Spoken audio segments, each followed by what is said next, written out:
درود بر شما بینندگان ما. شکر پروردگار که باز امروز ما را به دیدار هم رسانید. با تمنای اینکه همگان تن صحت و سلامت هستید، برنامه تحلیلی خبری پیام نیوز را آغاز می‌کنیم. اینک دقت کنید به نامگوی موضوعهایی که امروز درباره‌شان خواهیم گفت. وقتی تصادف‌ها زیادند، پس حقیقت است. سیر و گشت غیر رسمی و شکارهای پنهانی کرونا ویروس در تاجیکستان.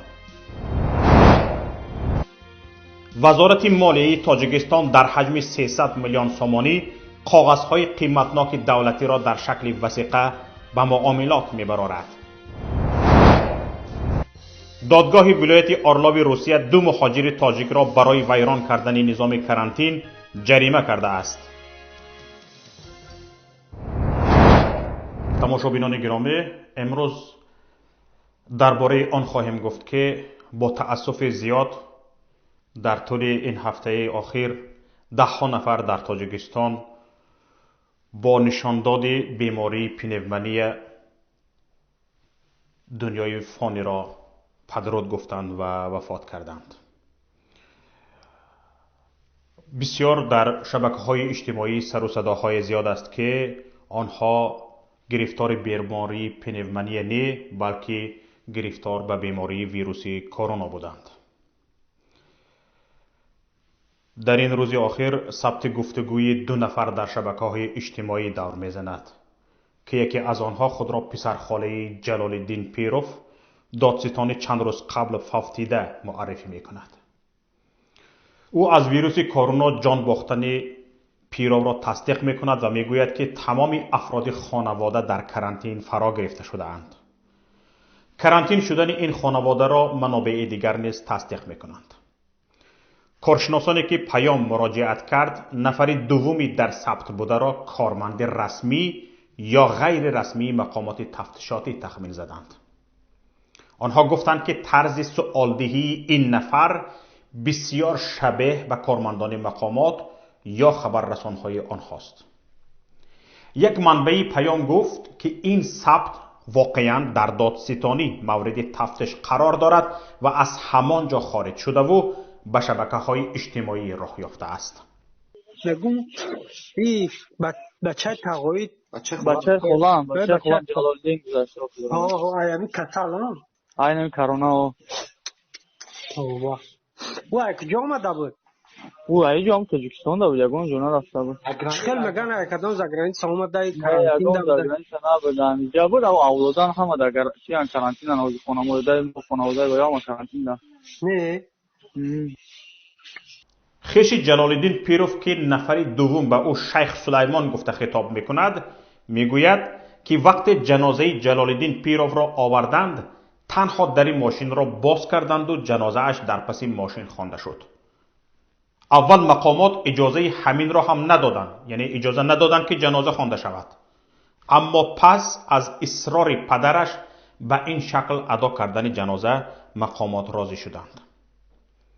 نقطه جالب دیگری این ثبت آن است که شیخ سلیمان با استناد به پدرش میگوید هنگام گورانیدن جلال الدین پیروف شاهدی با همین شکل و بدون حضور نزدیکانشان در کنج قبرستان گورانیدن بیش از 40 نفر شده اند.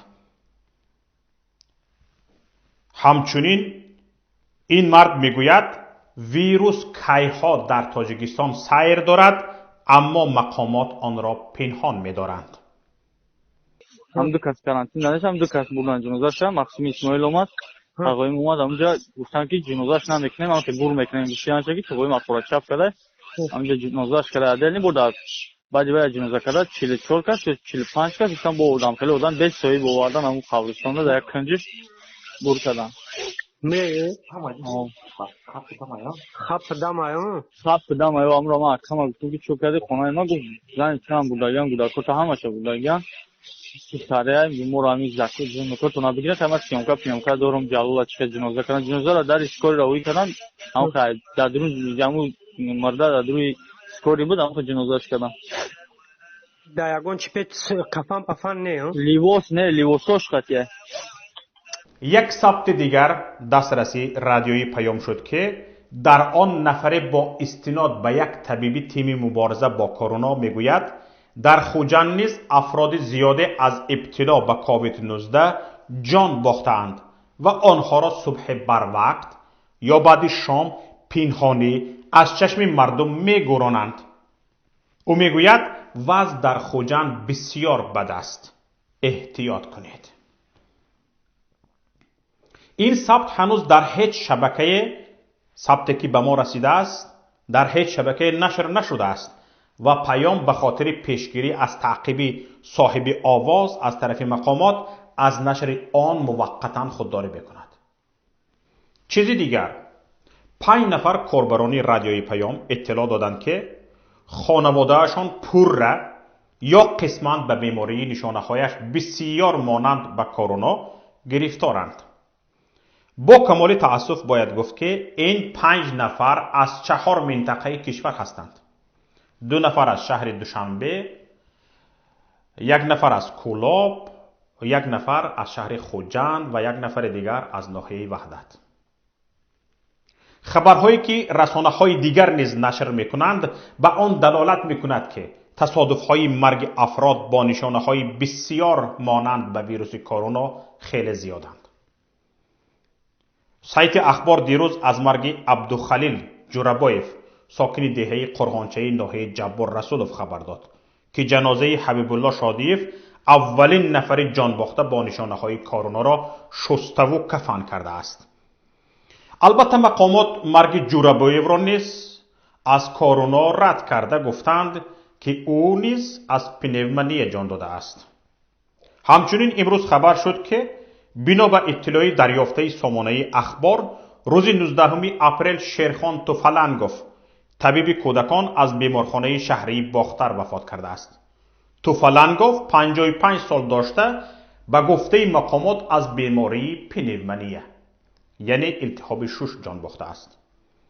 شیرخان توفالنگوف را در زادگاهش محله کیخانوردان سابق لمنوسوفی ناحیه کوشانیان به خاک سپردند.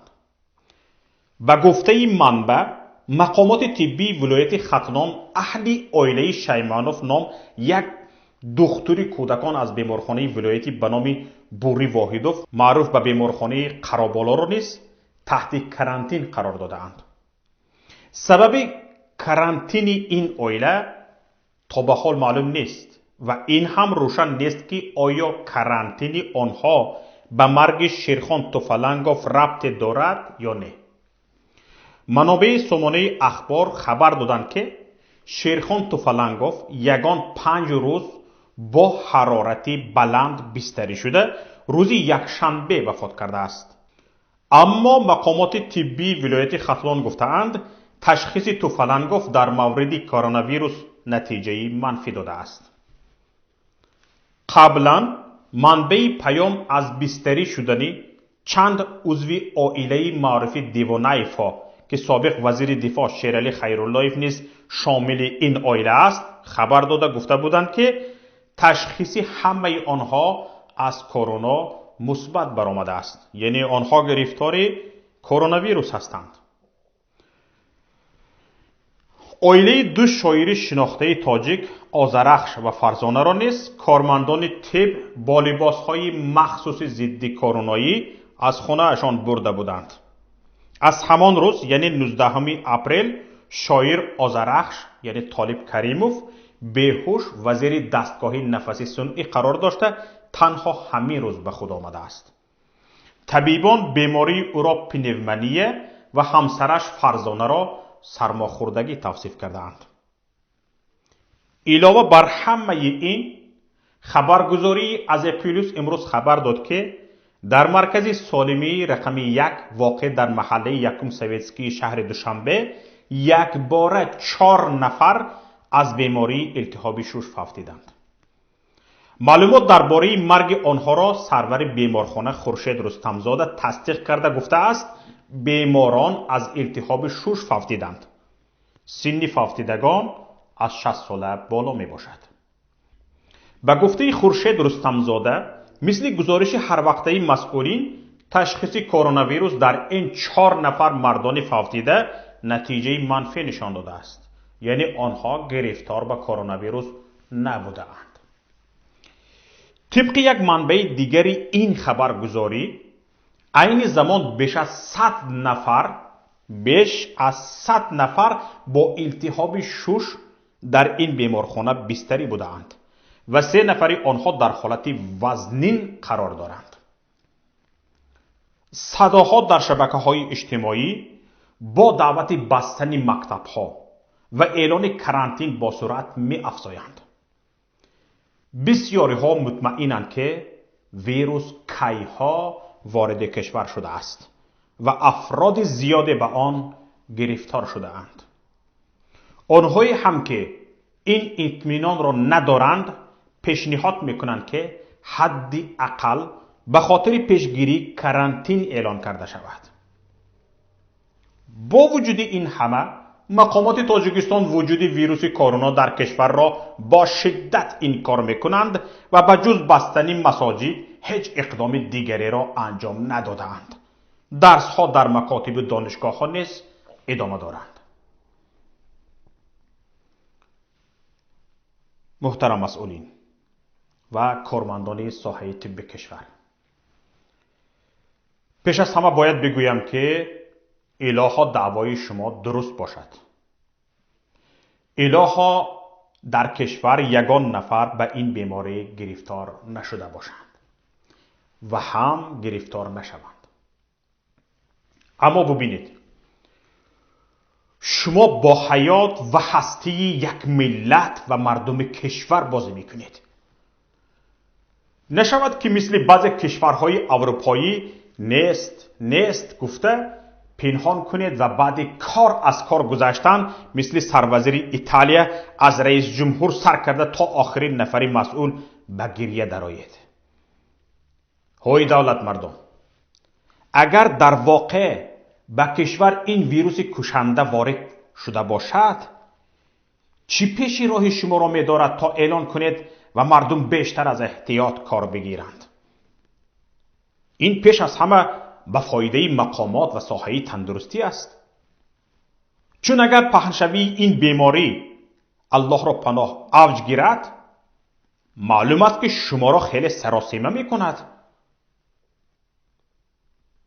به نظر می رسد شما از آن خواطرید که اگر موجودیت کرونا ویروس در کشور را اقرار کنید، باید صدقه و خیره های جمع شده را نه به خانه‌تان و نه به آبشارهایتان انتقال داده می توانید و نه فروخته می توانید. در این حالت باید صرف کنید. از همین می ترسید؟ یعنی هراس شما از همین است؟ 20 سال آخر با خیر و صدقه همه اتان قصر و کشکدار شدید. از حساب مردم کر و فرتان به آسمان رسیده است. بمیرید اگر با معاشی که میگیرید حتی دروازه این قصرهایتان را خریده نمیتوانید. کجا رسد به قصر پوشی؟ امروز مسئله هستی و بقای یک ملت است. سلامتی مردم کشور است. شما دل دارید یا نه؟ در شما، در بدنتان دل هست یا نه؟ ببینید، پس اگر مقامداران عزیز، پس اگر واقعا دعوای شما که در تاجیکستان کرونا ویروس وجود ندارد درست باشد، بگذار 2-3 متخصص ساحه طب در شبکه‌های تلویزیونی برآمد کنند و ثابت نمایند که این مراموری و وفات سراسری در کشور رخ داده ایستاده از کرونا ویروس نیبو، از التهاب شوش است، از پنیومنی است. چیزی دیگر، شما آیا نمی اندیشید که اگر واقعا کرونا ویروس وجود داشته باشد، این 10 نفره که گفتید از التهاب شوش فوتیده اند، اگر از کرونا ویروس فوتیده باشند، شما باوری مردم به طبیبان کشور را از بین میبرید؟ مگر نمی اندیشید؟ دیگر چی کسی به این طبیبان فریبگر و به دارو و درمانشان باور میکند؟ اگر شما توسط طبیبان واقعیت را پنهان میکنید، بدانید که یک ساحه یک کمی دارای آبرو و اعتبار ساحه تندرستی کشور در جهان شرمنده می شود. آبروی نبوده خودتان از این بدتر می ریزد.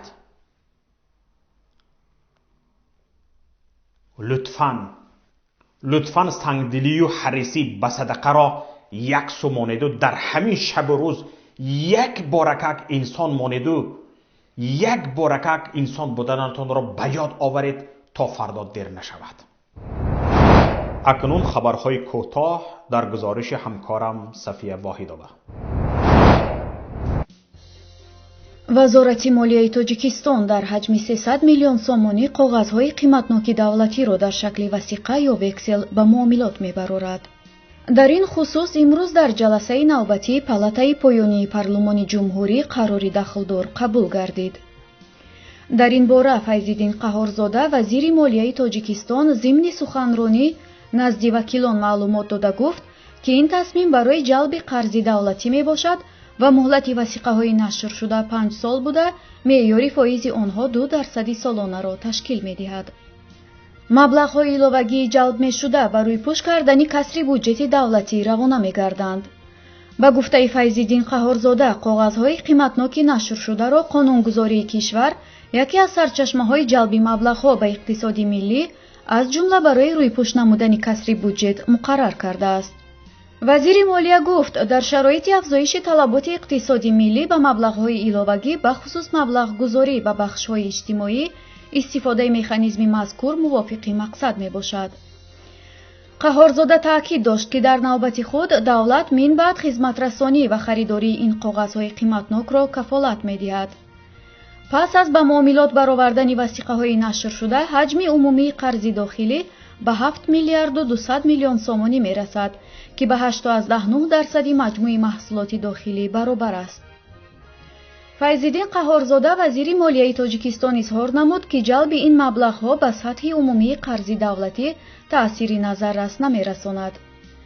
طبق معلومات وزارت مالیه حجم قرض داخلی تاجیکستان به اول سال روان 6 میلیارد و 900 میلیون سومانی و حجم قرض خارجی حدود 2 میلیارد و 900 میلیون دلار را تشکیل داد که متناسباً به 9.9% و 35.8% مجموع محصولات داخلی سال گذشته کشور برابر می باشد.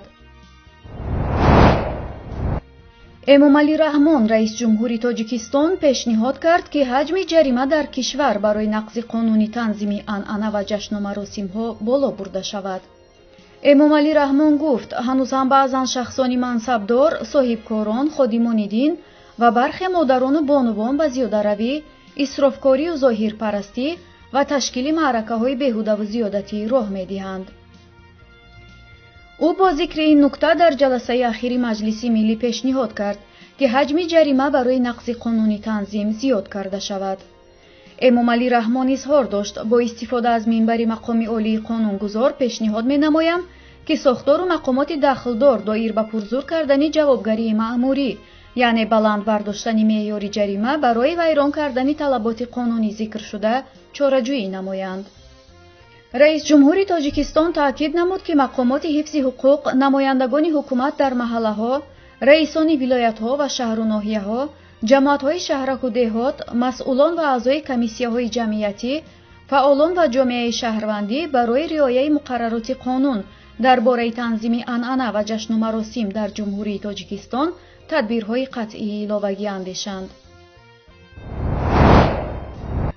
دادگاه ولایت ارلاوی روسیه 2 مهاجر تاجیک را برای ویران کردن نظام قرنطینه جریمه کرده است. مهاجران از مسکو به ولایت ارلاف رفته بودند و میبایست 14 روز را در گوشه‌نشینی گذرانند، اما مردان توصیه ها را رعایت نکردند. بنا به اطلاع دفتر مطبوعاتی دادگاه 2 شهروند تاجیکستان برای ویران کردن نظام قرنطینه به مبلغ 15,000 روبل جریمه کرده شدند. به اطلاع منبع مهاجران از مسکو آمده بودند و میبایست 14 روز را در تنهایی گذرانند، اما کارمندان مقامات حفظ حقوق آنها را در جای جمعیتی بازداشت کرده پس از آن نسبتشان پروتکل‌های مأموری ترتیب دادند. گفته می شود که قرار سود هنوز اعتبار قانونی پیدا نکرده است و از بالای آن شکایت کردن ممکن است. қаблан низ хабарҳо дар бораи боздошти як таксируни тоҷик дар Москав нашр шуд, ки гуфта мешуд мубталои коронавирус шудааст, аммо дар шаҳр ҳаракат мекард. кормандони полис ӯро дар назди хонааш дастгир карданд ва ӯ иқрор шуд, ки гирифтори коронавирус шудааст ва табибон ба ӯ тавсия доданд, ки то пурра шифо ёфтан аз хона набарояд. вазири тандурустии Қазоқистон аз олудагии Камолҷон Нодиров муовини худ ба вируси корона хабар дод. тавре расонаҳои қазоқӣ иттилоъ медиҳанд, Илҷон Биртонов, вазири тандурустии Қазоқистон, ба расонаҳо гуфтааст, ки барои тақвияти тими мубориза бо вируси корона дар шаҳри Алмаато қарор буд, Нодиров сарпарастии идораи тандурустии умумии ин шаҳрро бар уҳда бигирад. аммо мушаххас шуд худаш мубтало ба вируси корона шудааст. ба ин далел дар яке аз бемористонҳои кишвар Камолҷон Нодиров бистарӣ шуд. вазири тандурустии Қазоқистон афзудааст, Камолҷон Нодиров, муовини ин вазоратхона, дар пайи ибтило ба вируси корона аз ин симат барканор ва Людмила Бюрабекова ба унвони муовини ҷадиди вазири тандурустии ин кишвар таъин шуд. бар асоси гузориши субҳи рӯзи чаҳоршанбеи вазорати тандурустии Қазоқистон, теъдоди маҷмӯи афроди олуда ба вируси корона дар ин кишвар 2025 нафар аст, ки аз ин миён то ба ҳол 489 тан беҳбуд ёфта, 19 нафар фавтиданд. мутаассифона мубтало шудани масъули баландпоя ба коронавирус таҷрибаи нав нест. гирифтории кормандони баландпоя, вазирону вакилони парлумони кишварҳои ҷаҳон таи 2 моҳи охир расонаӣ мешавад. ахиран расонаӣ шуд, ки раиси маҷлиси Эрон Али Лориҷонӣ дубора ба вируси COVID-19 мубтало шудааст. Али Лориҷонӣ, раиси маҷлиси Эрон, ки чанде пеш хабари тести мусбати гирифториаш ба вируси коронаи ҷадид COVID-19 эълом шуда буд, ҳанӯз беҳбуд наёфта, ҷавоби тести ҷадидаш низ мусбат шудааст. ба гузориши расонаҳои Эрон, Асадуллоҳ Аббосӣ, сухангӯи ҳайати раиси маҷлиси Эрон, бо эъломи ин хабар гуфт: раиси маҷлиси шӯрои исломӣ, ки қарор буд ин ҳафта дар маҷлис ҳозир шавад, ба далели манфӣ нашудани тести короноиаш ҳамчунон дар карантина хоҳад буд. бо ҳамин барномаи имрӯзаи мо ба поёни худ расид. бинандагони азиз, худатон ва пайвандонатонро эҳтиёт кунед. از الله مهربان طلب و دعا دارم که یکایک شما را از سرایت این بیماری کشنده کرونا ویروس در پناه اسمتش نگاه دارد. با ما باشید. تماس با ما توسط پیام رسان‌های واتساپ، وایبر، ایما و تلگرام 49 15 16 46 15 947. خیر. با امید دیدار در روز دیگر. السلام علیکم و رحمت الله. رادیوی پیام، صدای جدید در فضای اطلاعات.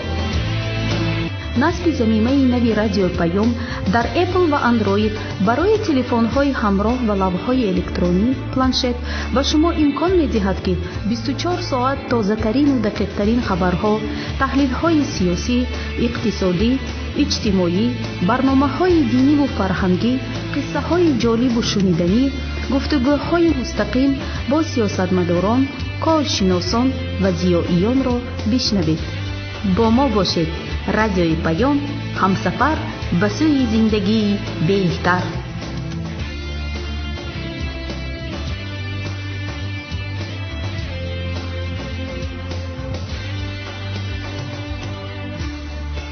در تمام دنیا روی رسانه اینترنتی رادیو پیام نقطه نت